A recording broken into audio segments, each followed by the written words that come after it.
product to ship to the customer from my office actually. I'm just ordering from a few supplier or sellers to check on quality and all this kind of stuff. And then if it's good, what will happen is that I will order and ship it directly from China directly to the US. All right, I will not even try to get hold of the product myself. All right, so what I'm trying to say is that what I want you to take from this is, you can always, what I'm trying to leverage on is, from something that's already popular to try to sell the product. You understand what I'm trying to say? And there's a lot of these kind of opportunities out there. Oprah is not the only famous person, okay? Some of you PM me, like, hey Vince, how the heck your brain works, to think of ideas like this. I really don't know how my brain works, right? I can see this all the time, anywhere, everywhere, okay? So don't try to fight with Winston, okay? Work with Winston, okay? That's the moral of the story. But what I'm trying to tell you guys is that, actually, if you want to copy the same idea and do it, it doesn't matter. You can do it. Can you still make money? Yes, you can, all right? It's very simple. Anything that's famous or popular, you can always leverage on it.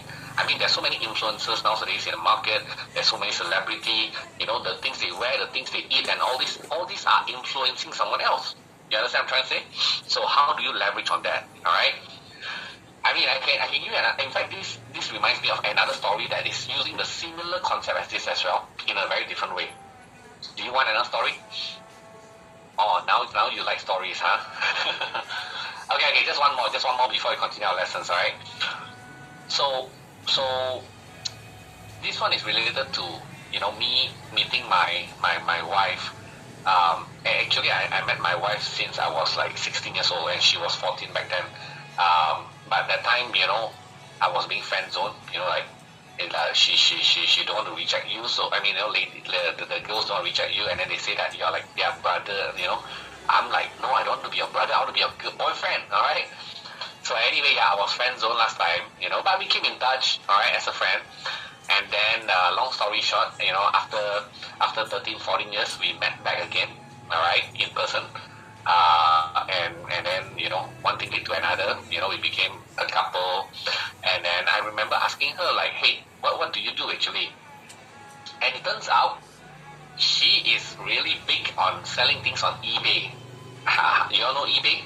So she's selling things on eBay. In fact, she sells car modification parts, all right? She does over a few million a year on eBay. She's like one of the top in Southeast Asia, in fact. So I was like, wow, this is like a female version of me, And the best part is this, right? Because how I know she is the one, because with all my other exes, okay, not that I got that many ex, alright, 2 ex, okay, with all my other exes, when I go back home, the first thing is that I'll turn on the camera, the computer, the laptop and all that, and I always get complaint about it, they don't like me to just go back straight away, turn on computer all the time. So, but with my wife, when we get back home, the first thing, she's the one that opened the laptop. So I was like, wow, this is the one, alright. So anyway, when I asked her, I'm like, do you really like to sell car parts? And she's like, no, I don't. Then I said, what do you like? Actually, she says she prefer to sell fashion, clothing and stuff like that. So, trying to be a supportive boyfriend, right? So I try to act spontaneous. I say, come, let's go to China and source for some clothing to sell. And then, I quickly book the flight and then we fly over there, to Guangzhou. It's a place that has all the wholesale. And the first problem is, I don't know how to read Chinese. But that's not the biggest problem. The biggest problem is she also don't know how to read Chinese. She thought I knew. I thought she knew, but both of us never knew. Alright, so shit happens. Okay, and we are trying to do business in China. So, but anyway, my question to you is this, yeah. Do you think selling clothing, is it a competitive or not competitive business? Let me do a search in Google for dress. You know how many search results there? 5.7 billion results. So it's extremely hyper competitive. So, but anyway, the good thing is that she know a thing or two and she follows some trends in Hollywood and all that. So we found out that Hollywood celebrity likes to wear this kind of dress, which is called bandage dress. Alright? A lot of celebrity wear this bandage dress. So what we did was we leveraged on celebrity name and quick project by putting up these dresses, and we name it after the celebrity, first name or last name. So, for example, if you search for, let's say, Britney Spears bandage dress, right? I can tell you, you'll find that she wears the red bandage dress a lot. All right. In fact, Las Vegas, Britney Spears impersonator even buy from us as well. All right. So then we'll name it like, Britney bandage dress red. We cannot put the full name. All right. So we put first name. So when people search for, Britney Spears, bandage dress, red dress, or whatever, our website will tend to be at the top. You understand what I'm trying to say? Because if you try to sell dresses and you didn't leverage on the celebrity name, I can tell you nobody's going to be able to find you. You get what I'm trying to say? So people like to dress up like celebrity. So that's how, to be honest, Britney Spears makes us a lot of money as well. Okay? But the one that makes us the most money is actually Kim Kardashian. Kim Kardashian loves to wear bandage dress. All kinds of bandage dress. Alright? And this one particular one I will always never forget. The white with gold stuff on it. This one is really a big money maker for us. I will never forget. It's the highest margin. The cost for us, even the cost price is about $100 over US dollars. All right, we sell this for $600 US dollars. So every piece we make about anywhere between $400 to $500 US dollars, and we will sell about maybe 10 over pieces per day. All right, so 10 pieces per day, 5,000 profit times 30 days. That's about 150,000. In profit. Okay, that's a lot of money. All right, so I got to send her thank you note one of these days. But what I'm trying to tell you is this: if you look at this concept, it's very similar to Oprah Winfrey's concept. It's about leveraging on something that's already popular.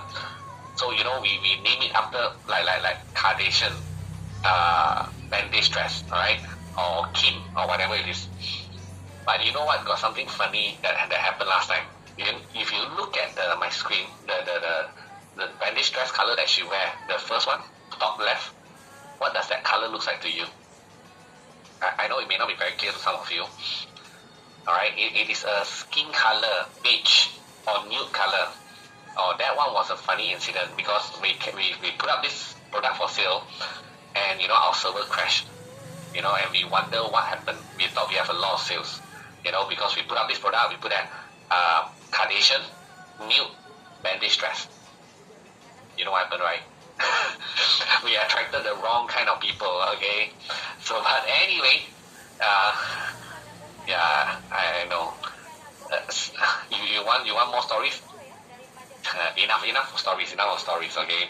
I know some of you again ask me for more ideas like this, okay? Or ask me how the heck. Yeah, I can't sell you my brain.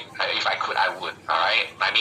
I can tell you, I can probably do a workshop for 5 days, 5 nights, come up with 1,000 ways to make money right now. All right. And I can tell you, I could have done that. Okay. It's so easy. There's so much of there is actually a lot of opportunity out there. The only difference is that maybe with experience, I could see it as an opportunity, while many of you may not see that as an opportunity. All right. I guess that's the main difference.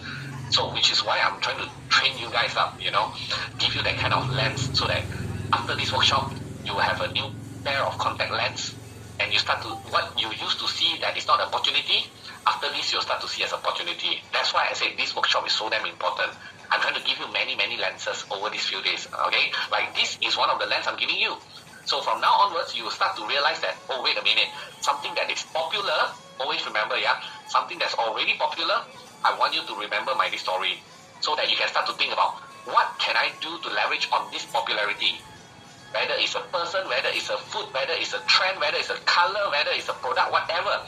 Always remember, when something is already popular and still popular, there is always a type of leverage you can use. Okay? Okay? What are these? Okay, some of the even more famous failures as well. J.K. Rowling was rejected by mighty 12 publisher before Harry Potter and Philosopher's Stone was published. Alright? The question is, what happened to those 12 publishers that rejected her? Okay? What else we have here? James Dyson failed 5,000 times in creating his prototype for vacuum cleaners. Wow, James Dyson, Dyson? 5,000 times he failed creating the vacuum cleaner. Can you imagine if you fail 5,000 times, how would you feel? I don't think you need 5,000 times, alright? Like, guys, if you're going after a girl and you get rejected 5,000 times, how would you feel? I think if you get rejected 50 times, you want to jump off the building already, okay? So, the point is, idea is a multiplier of execution. If you have an amazing idea but you don't do anything with it, what do you get? Nothing. But if you have not so good idea but you execute and work very hard for it, do you think you'll still get something? Of course. Alright, so what I'm trying to say is that, if some of you right now still very concerned about not having a good idea, don't worry, okay? Got good idea is a bonus. No good idea can still become a multi-millionaire one, okay? I want to tell all of you, every single idea that you will ever have can make you become multi-millionaire, okay? Because it is a 7 billion people population in this world. There will be enough people that will buy whatever product that exists in this world. Enough to make you become a millionaire, for sure. So, don't tell me there's idea that cannot become millionaire. Bullshit. There will be, alright? So don't be over concerned. But of course, if you got a good idea, it's always something good. Alright? So how do you validate? How do you check and make sure that people love your potential idea before you even launch it to the market? So we're going to go through a few ways so that it start to open up your eyes a little bit. Number one is to spy on your competitor, which is one of my most favorite way of validation. Okay? How do you spy on competitor? Let me ask you a question. A simple example.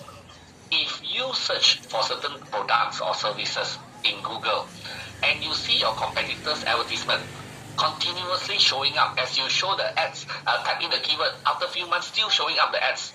So your competitor keep advertising the same keyword again and again and again and again after a few months. What does that tell you? What does that tell you? It tells you two things. One, it's either your competitor is making money, so that's why keep advertising the same advertisement. Or number two, your competitor is just plain stupid. Alright, there's just two things around it. There's no other things. Alright, it's either it's making money or it's just plain stupid because it's not making money, still advertising. Alright, so if your competitor keep advertising and keep making money and still continue to advertise, what do you think you should do? You should just copy.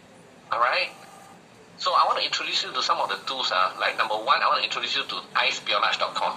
Okay, so ispionage.com, when you go to the website, when you have free time, what you do is that go to the website, you enter any website, your competitor's website. Okay, for example, if I enter amazon.com, I'm just assuming Amazon is my competitor. Okay, I go there, enter amazon.com, I will be able to see all the keywords and the advertisement copy and even the landing page of Amazon's advertisement. Okay, so this is very good because what I do is that I just copy them. Alright, if they are my competitor, okay, they will even tell you every advertisement how long have they been advertising as well. Okay, now another tool that's very similar to iSpionage is spyfu.com. Also works in a similar way.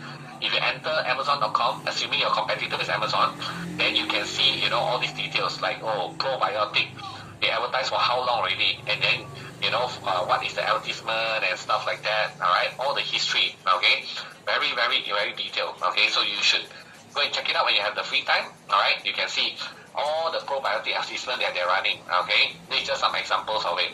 Now, of course, some of these tools you have to pay for it to get more details because it's a very expensive thing to do to help you to spy on your competitor. Alright, a few other tools I want you to take note that could be useful for you in the future. PowerAdSpy.com. This is also to spy on advertisement as well of your competitor. Nstrack.com also is about spying on competitor advertisement as well. So there's a few. If you ask me, is there a particular one that is my favorite? Actually, I use all these four before. Alright, and most of the time I will use multiple of them because sometimes one service provider is not good enough for me. I'll use across a few and then cross compare. Okay. Similarweb.com. Okay, this is pretty interesting and useful tool. Yeah. So for example, if I enter, let's say my competitor is Shopee, my local marketplace, like sort of like Amazon, but in my country, Malaysia. Alright, Shopee. So if I enter the website, you can enter Amazon.com if you want to, or whatever website. Okay, they will give you a lot of insights and details about this website. But what I want you to focus on is this part called top referrals. Okay, so top referrals is basically trying to tell you who is sending traffic to your competitor. Who who is sending traffic to your competitor. So by looking at this list of people that send traffic to your competitor, then you can figure out why they send traffic to your competitor. Is it because they got some joint venture, partnership, whatever, right? And then you try to think of something similar to see whether you can do the same thing as well. You get what I'm trying to say? Because there must be a reason why your competitor got so much of traffic coming from them. You get what I'm trying to say? The other one is display advertisement traffic. So this is to tell you, all these banner ads and all that, right? Where do they advertise all this? And then you will also want to go to the same place to advertise as well. Okay? Now, I have a student. I want to tell you a simple case study of a spying process. Yeah, I have a student that came to me. He said that Vince, I want to start a marketplace to teach to have the instructor to teach children about certain curriculum activities. All right, that's the business that he wants to do. He wants to set up a platform to connect instructor and student. So I asked him, so what classes you want to start first? And then he said, maybe start with Taekwondo. I said, why Taekwondo? He said, because I got connection to a lot of Taekwondo teachers, so maybe that will be the good place to start. So that was the assumption, right? So I said, why don't you look for outside there to see any other marketplace like this, connecting instructor and children or students. See what they do, all right? So we found out there's one called outschool.com. So by the way, parents, actually this is a pretty good platform, to get activities for your children during school holidays. So here there's like hundreds of thousands of activities you can book for your children, all right? From drawing, gaming, whatever, anything at all, dancing, TikTok, whatever, all right? And so you see, when you go to one example here, color and chat, all right? So this is one class, when is the class, how much is the class, $11 and all that. So there's something interesting here. If you guys see the arrow, let me zoom in for you. You see something? It says that completed by how many learners. So I told my student, I said, hire a programmer, go and scrape this entire website. That means every single pages, download it down automatically, look for completed learners, compile all this data, put into an Excel spreadsheet, which course, which topic, all right, how many completed learners. And then after that, you just sort the one with the most completed learners. Then you will know which are the top classes that you should start with. You understand what I'm trying to say? So this will give you at least a little bit of indicator, isn't it? Rather than you second guess what are the classes that people want. So you try to be intelligent a little bit. Go and spy on other competitors first, and then use this data for your advantage. And it doesn't cost a lot. I mean, he gets a programmer to do this for how much? I think about $100. And then within 2 days, he knows with a little bit higher certainty what are the classes that he should start, rather than start based on his feeling. Make sense to you guys? Alright? This is just one example of how you spy on a competitor. Alright? Yeah, I know. Some of you, again, like, Vince, how you think of these kind of things. I don't know how to explain to you how my brain works, but that's just how it is, okay? I will think of all this crazy stuff, okay? ShopeeData.net, okay? If you are marketing in my Southeast Asia's marketplace, ShopeeData.net will tell you what are the best-selling products, okay? All the analytics, they're very interesting. JungleScout.com, if you are doing business in Amazon, all right, marketplace, this Jungle Scout will tell you what are the top products to sell, all right? Helium 10 also the same as well, okay? Now, I want to show you something interesting here, okay? I'm giving just a very simple example again. So, like this is a Facebook page, all right, of a company like Amazon. Now, Amazon page, if you go and browse their posts, okay, every post will comes with what? You will see that things like, for example, number of likes, emotion, numbers of share, numbers of comments, and you can see the comment there as well, all right? And if you click on any of these parts, the share, the like, and all that, it will tell you who share and who likes, right? My question to you is this, is there anything to stop you from getting in touch with these people, all right, who like or don't like, happy or unhappy? Is there anything to stop you from trying to get in touch with these people, all right, to maybe ask them why you like and don't like my competitor, or why you like or don't like Amazon, all right? Is there anything to stop you from doing that? Honestly, no. But of course, you may say, but Vince, how can we just go and simply message a stranger? Of course, I'm not going to teach you, how to hire interns to come up with different Facebook account, all right, and to drop them a message, pretend to be a research company, and and then to ask them some questions, all right, about why they like or dislike the product of your competitors. I'm not going to teach you how to do that, all right? But what I'm trying to tell you is that the way I view social media is to use this as an advantage for me to understand my competitors, customers, or fans, why they like and don't like certain things, all right? So it is all open out there for you to leverage on, all right? Now, another one that I really want to point out to you guys is LinkedIn. How many of you got LinkedIn account? Type in yes if you do, okay? I mean, the second question is how often you use LinkedIn. I realize not many people are that active on LinkedIn, but I want to tell you that LinkedIn is so extremely powerful, all right? More than 50% of the millionaires in the world is in LinkedIn. Light bulb moment, okay? If you're not active on LinkedIn, I hope after I share with you this, you will be active on LinkedIn, alright? I can tell you, if you were to do a business and try to sell a product or services to a business owner, CEO, whatever, how are you going to do it without LinkedIn? How are you going to find these people? If LinkedIn doesn't exist, how would you have done it? Can you tell me in Zoom? How would you have done it traditionally, trying to reach out to business owner and all that? Well, I mean, I'm sure you're going to do things like cold calling, search in Google, alright, networking events, alright, referral, friends, recommend friends, and all that. These are traditional ways, right? I can tell you on LinkedIn, right, if I do a search for CEOs, and of course, if I filter them by, depending on which country I want, right, you can see that CEO in Malaysia, 40,000 results. Singapore, 33,000, Indonesia, 77,000, United States, 2.6 million, Australia, 146,000. No platform in this world so far can give you hundreds of thousands of CEOs within a few seconds. None. Alright? But I want to tell you, I mean, like, this is the best place to leverage on connections. Okay?